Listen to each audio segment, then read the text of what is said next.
Colin Cowherd raises concerns over Caleb Williams' accuracy. We'll talk a little bit about that. Plus, Chicago Bears make a signing. Montez Sweat reportedly has been even better in training camp than the Chicago Bears have been letting on. We're talking about why that is and what's one of the biggest weaknesses of the Chicago Bears roster as it stands right now. We're going to talk about all that and more right after this. You are now tuned in to Chicago Bears Central, your number one place for all Chicago Bears news and content.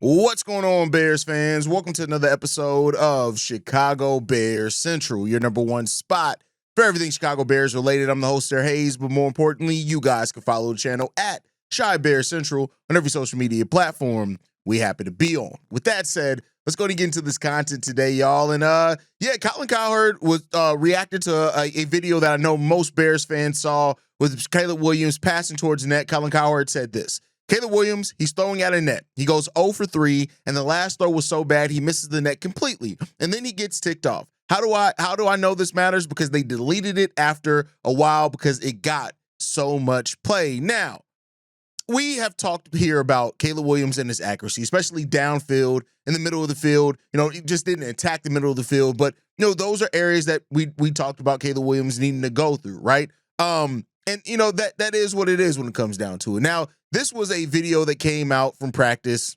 Is it the most flattering video? No, right? And I think that overall, like, what matters the most is how he throws the ball to receivers. Now, everybody's going to go through everything with a fine-tooth comb in training camp. That's the period of that we're in. So any little bit of football, people are going to react to it. And many of you guys brought it up too. Like, there are a lot of people that brought that up in the comment section. When it comes down to it, right, as people also forget that there's another video going around in Caleb Williams the day after that, the next day, in which he was doing the same exact drill, and he nailed every single throw. But because that wouldn't fit the narrative that some Chicago Bears fans want, of course, that video did not get as much play or as much conversation when it came down to it. And that's the part of the narrative part of it, right? Is that people are going to use whatever they can to reaffirm their chosen narrative. Very few people in this business, whether you're a YouTuber or whether you're doing it at a professional level, like for ESPN or another outlet, very few people evaluate everything, right? And we've been here said, don't get too far up on training camp, don't get too far down. Now, more likely than not, you're going to hear more positive things in training camp than negative. If you hear a lot of negative things in training camp, your team's off for a shit show, right? But you want to talk about everything. And so, yeah, the Caleb Williams missing, going 0 for 3 of that. Yeah, looking at that, it's like, God damn, what are we doing here? But then the people who look at it the next day are like, oh, well, they people say things as well. Oh, well, they did that on purpose because they knew the narrative that was out there around it. No, yeah, and the Bears social media team taking it down also brings more attention to it. And that's anything. And so when you take something down, guess what it does? It brings more eyes to it, and it makes people want to talk about it more, right? They should have left it up, and they should have. And then when they posted the one from the next day, as far as him nailing every throw, post that one too. Let it all live out there. Let everybody just break it down, talk about it however they need to. And it is what it is. Caleb Williams is going to have to work on his accuracy in 2024 during the regular season. Nothing changes that. That is there regardless. That's that accuracy that he needs to work on. If he wants to be the quarterback that he's talked about being, if the Bears want him to be the quarterback that they envision when they drafted him number 1 overall, he's going to have to work on being more accurate. That's not a knock. And then even for more so the people who don't like hearing anything constructive around Caleb, no, he has things that he needs to get better on. The thing that I always say is that and it's both sides of it, if you only see negative in everything, chances are you're not seeing the full picture. If you ignore the negative and only want to talk about the positive, you're definitely not seeing the full picture, right? So these conversations need to be more layered. And while I get it, in social media era and in the take era, right, everybody wants to have takes. It's all about takes. It's not about actually having a conversation. It's about having a take, right? But in this now era that we live in, where it's mostly about takes rather than about actually having something to say, that you're going to get more of that. You're going to get people who just have to live in this one narrow mindset because that is the take, and not be able to have a multi-leveled conversation about how things are, because that doesn't necessarily get as much attention. It's either positivity or negativity is usually what gets attention. And then that's another thing. Stop doing shit for attention. Did y'all not get enough hugs as kids? Stop doing shit for attention, right? Do shit because you actually have something to say. Do something because you actually have a positivity about it. I've been here, and this is not just for the negative people. It's also for the good people. If you come to the comment section of this channel and you just copy and paste the same comment every day, regardless of what the topic is, I don't care if it's good or bad, I'm blocking you from the channel because it's stupid. Like, nobody has time for dumbassery. Like you would think that if you spend your time doing something, you're going to want it. You know what? No, you're not, because people don't have anything to do. And that's just where it is. It's brain rot. We suffer from a brain rot community. But to get this back on Caleb Williams, the accuracy is something that we're going to have to see from Caleb. And regardless of that, I tell you what, as many people as want to talk about the negativity from going 0 for 3, throwing to the net, those same people will look at him nailing every throw to the net and say, well, it's just a net. Can he do it in the game? And that's what it all comes back to. That's what this is all going to round out to. Until it gets back and it's done in a game, it doesn't matter. It does not matter. And again, that's whether you're pro Caleb, against Caleb, whatever it is, right? Anti-Caleb, whatever it is. Nothing can be proven right now on throwing to the net. And you shouldn't look to that to try to reaffirm what you're having. Let's see what he does in the game. And then based off that, let's talk about it. Let's break it down. Whether it's good or whether it's bad, let's have an honest conversation, because to best believe this coaching staff is going to be honest with Caleb with where he is. At least I hope that they are. That's the only way that you can have true growth, is through being honest about where things stand at. And I hope that those people in the building are being honest with Caleb. And that's the most important thing, that people reacting, Colin Cowherds of the world reacting to Caleb Williams throwing to a net, at least in my humble opinion. But you guys can let me know how you feel on that down below. Let's get into another take, right? Kind of more positive when it comes down from this one. This one comes from Jeff. Where's the name at? My bad. Jeff Hughes of Sports Mockery. He was on the Bears Film podcast, and they said that there is some serious buzz inside Hollis Hall about how good Montez Sweat has looked in training camp so far. Now, we've seen Montez Sweat. If you've seen the videos, if you've seen the photos, you know that Montez Sweat is in amazing shape right now. And we did find out as well that Montez Sweat was dealing with some nagging injuries basically throughout the majority of last season, right? And it seems like now, with this new coaching staff coming in, is that not only is Montez Sweat reinvigorated, as some other players are, but the way that they are going to try to scheme that defensive line to get him open, that's going to be something that that's going to be something that Montez Sweat really responds to pretty well. That they are going to try to scheme everything to get him open, keep offensive lines on their heels, avoid some of the things and tendencies that we saw last year that put Montez Sweat in a position where he's able to be easily double teamed, and that's really good to hear. Montez, Grady Jarrett, these are two veterans that reportedly have both had very, very good training camps so far. Much like I said with the Caleb Williams thing, though, we need to see it in live games happening before many people and myself are going to believe all the hype and all the words that they are hearing. But I'll tell you this, with that said, is that if Montez Sweat is back locked in and he's more like what we got after we initially acquired him, if Grady Jarrett has used this move to the Chicago Bears and this scheme to put him in a position where he's locked in, and it seems like Grady Jarrett as well is taking really to guiding and developing young players in a Shamar Turner, in a Javon Dexter, and really having a big role into who those guys are going to ultimately become, that's going to help the Chicago Bears defensive line. So hearing that the Bears are quietly that he's dominating more than what's being reported or more than what's being out there, great. Because a Montez Sweat that it has a season that statistically is better than what it was last season. That statistically is what the Bears were hoping when they got him. Like, again, I say everything with defensive line is not all about the raw stats, but you still need some of that as well. And so for Montez, if he's more locked in and he's in a better position mentally and physically, and he's been dominating camp. Now, I know some are going to take that and say, well, yeah, he's dominating because of the offensive line. Can you really say that this year, right? It's not the same as last year. So I think overall, like Montez, who was tied for 60th in most sacks last year, he needs to have a much better season than what he did. You look at the 12.5 that he had, 6 when he initially came. In his time here in Chicago, he's had 11.5 sacks in his 1.5 years being here. Now, let's see a Montez Sweat that's locked in, right? That can go out there and get it done this season for the Chicago Bears, because I tell you what, this defensive line, if this line is much better equipped than what people are thinking about, think it's going to be on paper. And everybody has their roles clear and cut out, right?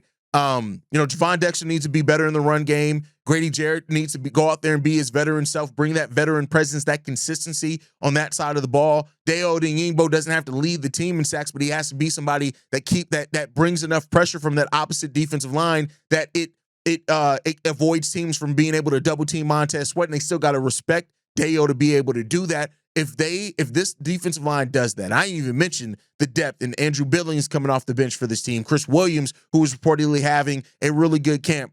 If you can add all that to Montez Sweat, that gets back more to like what Montez Sweat looked like before he came, or the season he came here, and the season before that, for that matter, when he played all 17 games and had 8 sacks, that is a weapon on that defensive line that helps everything go on, right? And when you get that if you're able to get consistent pressure from just your front four, right? Consistent pressure, that frees up so much schematically in what you can do other places. If you get pressure consistently with your front seven, and contain the run as well with your front seven, that frees up the defensive backs, which Dennis Allen is already going to use and scheme in creative ways. It frees them up to do even more things as well. So everything is synergistic. Everything kind of goes hand in hand. And so, when I read this article that pointed out the fact that Montez Sweat is quietly having and dominating more than what the Bears have been letting on, I got happy with it, because if this ends up being the case, and I do think that there is a little bit of scheming here doing by the Chicago Bears coaching staff, meaning that I do think that between the unofficial depth chart, what they release at times, that they're quietly more confident on more players than we realize, right? Like we just heard for the first time yesterday that Noah Sewell is really dominating under Dennis Allen, and the way that Dennis Allen is using him with his combination of size and speed, and these are things that we heard little trinkets of, right? But if you start getting that all together, I do think that there's a lot of confidence quietly internally here with the Chicago Bears. Now, is that confidence going to maintain once the regular season starts? That's the biggest question here. That's the question that we always have to ask ourselves as Bears fans, because there's been way too many times where there's been some confidence in the offseason, some confidence in training camp, and things just don't work out, right? That's always there. But Montez, this defensive line, they have a huge opportunity here to bring exactly what the Chicago Bears are looking for them from, and catch some teams off guard, at least at the start of the season. You got to keep offensive honest, and you got to be able to keep those offensive lines from being able to double team Montez Sweat. If you do that, that's going to be where the special sauce is. So let's see if the Chicago Bears can do that consistently as soon as next year. But with that said, what are some of the weaknesses for the Chicago Bears team? And I do think that there is one, but I think it may not be as weak as some people were expecting. PFF actually called the Chicago Bears out for the running back room, saying this: running back is the only offensive position where the Bears didn't make a major addition this offseason. Chicago's running backs are ranked 26th in rushing grade and 32nd in yards after contact per attempt last season. DeAndre Swift and Roschon Johnson could benefit from improved blocking up front, but this unit doesn't project as particularly explosive in 2025. Okay.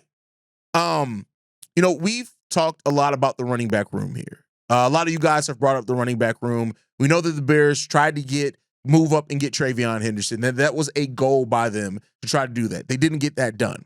They ended up drafting Kyle Monangai, who we've heard has had a really good training camp, and Ben Johnson has already said that he trusts Kyle Monangai to be able to go out there and perform and play a role for this Bears team. But I think the thing that and it's I want to be clear, I am in no way saying that it's unfair for anyone, any outlet, any Bears fan to question how good this running back room is going to be next season. But then I look at a DeAndre Swift, almost 1,400 yards from the line of scrimmage last year under a weak offensive line and a weak play caller. Roschon Johnson couldn't stay healthy again. That's a thing. You add in Kyle Monangai. We heard that Ian Willers had some impressive moments as well. It's the sum of the parts. The combination of the offensive line, better scheming, better weapons as well, where teams got to respect those weapons. Now, Caleb has to hit those guys in the middle of the field and down the field. And if he does that, that's going to set up the play action. That's going to set up more things in your running game, but you have to have a solid attack. One of the foundations of Ben Johnson's play calling philosophies is that you're actually using play 5 to set up play 17, right? And he does think that far ahead. You have to have balance and a balanced attack to be able to do that and do it consistently. And that's where the Chicago Bears running back room, it just has to be consistent. The key thing is it doesn't project to be particularly explosive. That's what PFF, and I agree with that. This does not look like on paper to be a running back room that you expect to be an electrifying running back room. It just doesn't look like that, right? But when you have, the sum of the parts, they got to be grinded out. They got to go out there and execute. We can worry about the explosiveness. We can worry about the elusiveness later. But one thing that does is yards after contact. That is a bit of a concern because that's part of the smash mouth, right? Ben Johnson said he wanted a smash mouth style offense. You got to get to that, right? And so DeAndre Swift, there's talk around, people try to use the Ben Johnson doesn't like him because the Lions traded him when Ben Johnson was there. But that was more of a decision by the Lions front office than it was Ben Johnson, and Ben Johnson has been very supportive of it. Roschon Johnson, we've heard that, despite Roschon Johnson's struggle staying healthy over his career, that he's actually had a pretty good training camp, and we've even heard Ben Johnson talk about how the different ways that he can use Roschon Johnson. And then you have Kyle Monangai as a rookie there, right? So I don't know how much the running back room is a weakness as much as it should be talked about as it's a question mark, right? I think that's the fair part in this, is that talking about this like, all right, it's a question of how good the running back room is. I'm not going to necessarily call it a weakness until we get into week 2, 3, right? And see how consistently we've been able to perform in the running back room, who's standing up, how these players coming together and performing together. Again, some of the parts rather than just the individual pieces. Those are the things we're going to be looking at a little bit more heavily than just saying that it's just a weakness off the top. It's a huge question mark there. To be clear there, it's a huge question mark. But I do think you got to find, you got to find some answers there. And we'll see if the Chicago Bears have that in any of these guys. And if, the 3 running backs, the running backs I project to be top 3, and DeAndre Swift, Roschon, and Kyle Monangai, are they able to do enough to keep defenses honest and to help support what this offense is trying to do?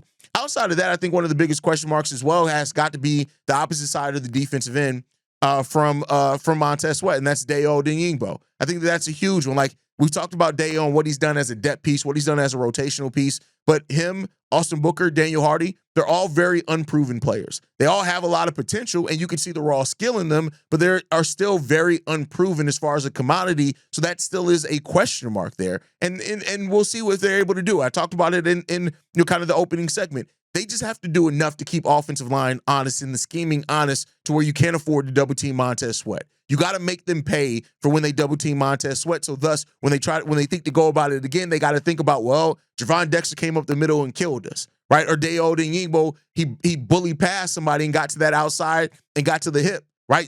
That's the type of thing that you have to ask for. So the running back room and the defensive ends are probably the biggest question marks on this team as far as what you're going to get from them, the consistency you're going to be able to get from those rooms. And I think most people would look at that and say that that's fair to have that question about those position groups. But it's up to the coaching staff, it's up to the players to really show and prove what they can be. And I guess we'll see what happens with that one.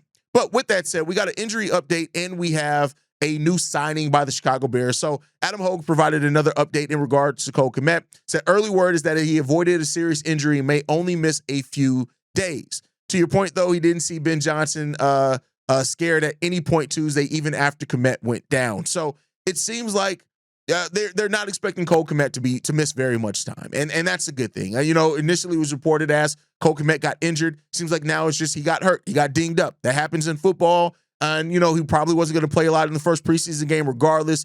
Now this puts into question: is he going to play at all in that first preseason game? And it is what it is. He gets a couple of days off. He gets to focus on getting back healthy, and it is what it is. Cole Kmet is one of the toughest motherfuckers on this team. Now, he does need to stop being taken down by smaller cornerbacks. So as far as toughness, he's one of the toughest people on the team, man. He hasn't really missed any time much over his career at all. So not really too worried about Cole Kmet, but wanted to bring that update because we update on everything. With that said, the Chicago Bears also signed tight end Thomas Gordon et al. When it came down to it. He spent 6 seasons with the Wildcats at Northwestern. He worked out for the Bears earlier in spring as well at the rookie minicamp. He didn't earn a roster spot there But he's somebody that the Bears have kept in contact with. And, it is what it is. He played a little bit in the UFL with the San Antonio Brahmas. So there you go on that one. But he's now back to this. He's made this. He's now on the Chicago Bears training camp roster. Doesn't mean he's going to stay here. This probably means that, though, there may be something to keep him around on the practice squad. Gordon, for what it's worth, he's had 52 receptions, 526 receiving yards, and 2 touchdowns over his last 3 years at Northwestern as well. Now, the Bears do sign him after Cole Kmet goes down with that injury, so he may only be here for a couple of days, but we'll see what happens. But that's your updates for the Chicago Bears today. Make sure you guys are following us at Chi Bear Central. You can send us any feedback, questions, comments, concerns. ChicagoBearsCentral@gmail.com. Lastly, if you want to leave a text message and or voicemail for the mailbag, the number to do so, 773-242-9336. We are the #1 spot for everything Chicago Bears related. That's thanks to you, lovely and beautiful people. And like I in every episode on Chi-Town Up or Bear Down. Love you guys. Peace, y'all. This has been a presentation of the Break Media.